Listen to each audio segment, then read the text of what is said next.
Hai bro, balik lagi nih di channel penikmat konten. Di video kali ini gue bakal menceritakan alur cerita film yang berjudul Ksatria Yarukia.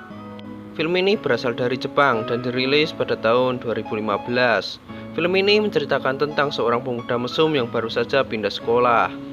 Di sekolah barunya tersebut ada sebuah kebijakan di mana kebijakan tersebut dirasa memberatkan para siswa cowok.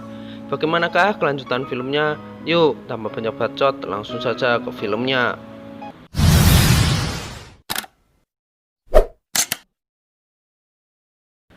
Film ini dimulai dengan seorang cowok yang baru pindah ke SMA baru. Pria tersebut bernama Gosuke. Ia merupakan cowok mesum yang kerjaannya ngangkatin rok para cewek-cewek untuk melihat segitiga bermuda. Dan di sekolah barunya ini ia sudah berencana untuk melakukan kejahilannya tersebut. Dan ternyata di sekolah tersebut banyak cewek yang menggunakan rok pendek, sehingga membuat Gosuke kegirangan. Dan ketika ia mau melakukan aksi pertamanya, tiba-tiba ia dihentikan oleh segerombolan cowok. Dan para cowok tersebut mengatakan jangan sekali-kali mendekati para cewek-cewek karena sangat berbahaya. Dan mereka juga mengatakan mending pindah ke sekolah lainnya saja. Gosuke yang mendengar hal tersebut merasa bingung. Ia pun mencoba mengikuti gerombolan cowok tadi.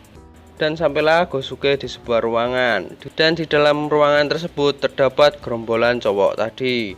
Di sini Gosuke melihat ada beberapa siswa yang sedang dihukum oleh sekelompok siswi yang dipimpin oleh cewek yang bernama Chisako. Para siswa ini dipaksa untuk menonton videonya Neng Mia. Dan kalau sampai titik mereka bangun, maka mereka akan tersengat aliran listrik. Gosuke yang melihat hal tersebut langsung menghentikan perbuatan tersebut. Dan di saat itu tiba-tiba muncul seorang siswi yang cantik. Ia merupakan ketua OSIS cewek yang bernama Shizuka. Dan ternyata ialah dalang dari penyiksaan titik para siswa tadi. Dan juga pembuat aturan bahwa para siswa di sekolah tersebut dilarang untuk ngaceng. Gosuke kemudian dengan lantang menolak aturan tersebut. Dan dengan kecepatan tangannya, dia langsung membuka satu persatu rok cewek yang ada di ruangan tersebut. Dan ketika ia mencoba membuka rok Shizuka, Gosuke malah babak belur digampar Shizuka. Dan ternyata Shizuka ini ahli bela diri. Singkat cerita, Gosuke yang dihajar tadi kemudian pingsan. Dan saat sadar ia sudah berada di ruangan para gerombolan cowok tadi yang diketuai Yamada. Yamada bercerita bahwa dulu sekolah tersebut sama seperti sekolah lainnya. Namun semua itu berubah ketika seorang guru BK yang galak datang. Guru tersebut bernama Arashi. Pak Guru Arashi membuat suatu kebijakan di mana para siswi harus menggunakan rok 60 cm di atas lutut. Kebijakan tersebut tentunya sewenang-wenang dan juga sangat memberatkan para siswi. Sedangkan para siswa laki-laki tidak berani melakukan penolakan atas kebijakan tersebut. Dan Pak Arashi ini menyukai Chisako dikarenakan tampang Chisako begitu polos. Tapi keadaan tersebut berubah ketika muncul sosok Shizuka, sang ketua OSIS, yang kemudian mendatangi Pak Guru Arashi dan langsung mengajarnya. Dan sejak itu Pak Guru Arashi tidak pernah muncul lagi di sekolah tersebut. Namun Shizuka kemudian merubah kebijakan sekolah yang justru memberatkan para siswa cowok karena para siswinya menganggap semua cowok itu sama seperti Pak Guru Arashi. Dan sejak saat itulah sekolah tersebut dikuasai para siswi. Dikarenakan para gerombolan siswa cowok tadi melihat Gosuke adalah satu-satunya siswa cowok yang berani menentang kebijakan tersebut, mereka pun memutuskan untuk mengangkat Gosuke sebagai ketua OSIS cowok dan berharap Gosuke bisa mengubah sekolah tersebut menjadi sekolah yang seperti dulu. Gosuke pun menerima jabatan tersebut.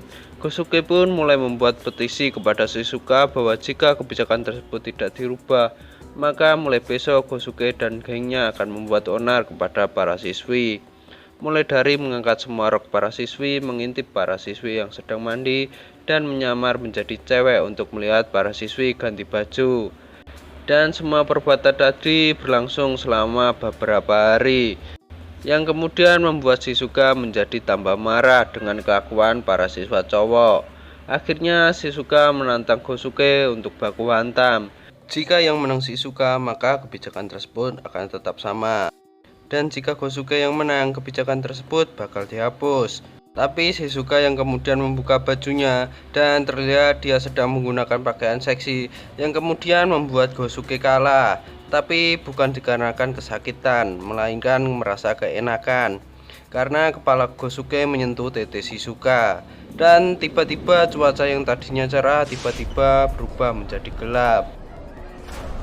Kemudian muncul sosok yang udah lama gak kelihatan, yaitu Pak Guru Arashi, yang kini terlihat lebih sangar. Dan selama menghilang tersebut, ternyata Pak Guru Arashi ini sedang bertapa di Gua Hantu dan juga melatih Joninnya setiap hari, sehingga kini tubuhnya menjadi sangat kuat.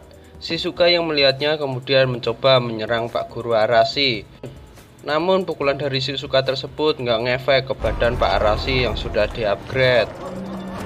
Kemudian Gosuke yang pingsan tadi kemudian bangun dan mencoba melawan Pak Guru Arashi. Hanya dengan sekali putaran, Gosuke tadi langsung menjadi hiasan dinding. Kemudian Pak Arashi pergi dan mengatakan bahwa seminggu lagi dia akan kembali kerja di sekolah tersebut dan akan kembali menerapkan aturan rok 60 cm di atas lutut. Setelah kejadian itu, Shizuka ini sedikit agak terbuka kepada Gosuke karena ternyata dia berani melawan Pak Guru Arashi. Ya meskipun kalah, tapi akhirnya kini semua siswa dan siswi bekerja sama mencari cara untuk mengalahkan Pak Guru Arashi. Kemudian Shizuka mengajari Gosuke teknik bela diri, sedangkan para siswa lainnya mengumpulkan majalah dewasa dan para siswinya belajar pose nakal. Semua itu dimaksudkan untuk melatih ilmu rawat titit milik Gosuke. Dan malam terakhir sebelum kedatangan Pak Guru Arashi, Shizuka kemudian memberikan sebuah amplop kepada Gosuke. Tapi dia melarang Gosuke untuk membukanya kecuali dalam keadaan yang mendesak. Dan di sini terlihat Shizuka mulai tertarik dengan Gosuke. Keesokan harinya Pak Guru Arashi pun datang dan para siswa dan siswi sudah bersiap melawan Pak Guru Arashi dengan dipimpin Gosuke.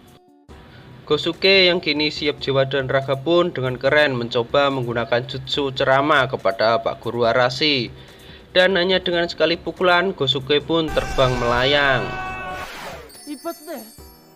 Melihat pemimpin pasukan sudah dikalahkan, kemudian membuat nyali para murid-murid ini menjadi ciut.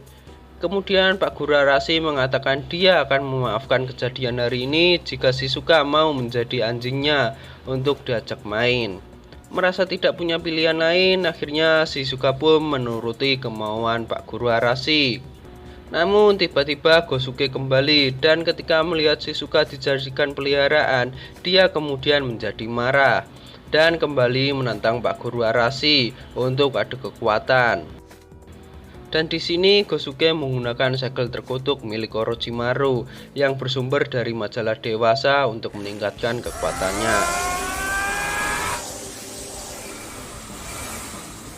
Dan akhirnya Gosuke pun kalah lagi. Namun kali ini secara cepat Gosuke kembali dan dengan keadaan bonyok ia kemudian menggunakan teknik terlarang yaitu sempak rontek. Dia menyuruh semua cewek-cewek untuk berbaris dan berpose sambil mengangkat rok untuk memberikan kekuatan kepada Gosuke. Dan akhirnya dengan kekuatan penuh Pak Guru Arashi tumbang. Tapi bohong.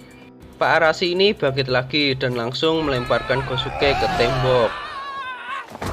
Gosuke yang kehabisan cakra meminta untuk melihat sempak milik Shizuka sebelum ia mati. Kemudian Shizuka membuka roknya sambil berkata, "Apa sih yang enggak buat Gosuke?" Kemudian Gosuke yang melihat sempak milik Shizuka tiba-tiba bangkit dan mendapatkan kekuatan titit bersinar. Dan akhirnya pertempuran tidak terelakkan.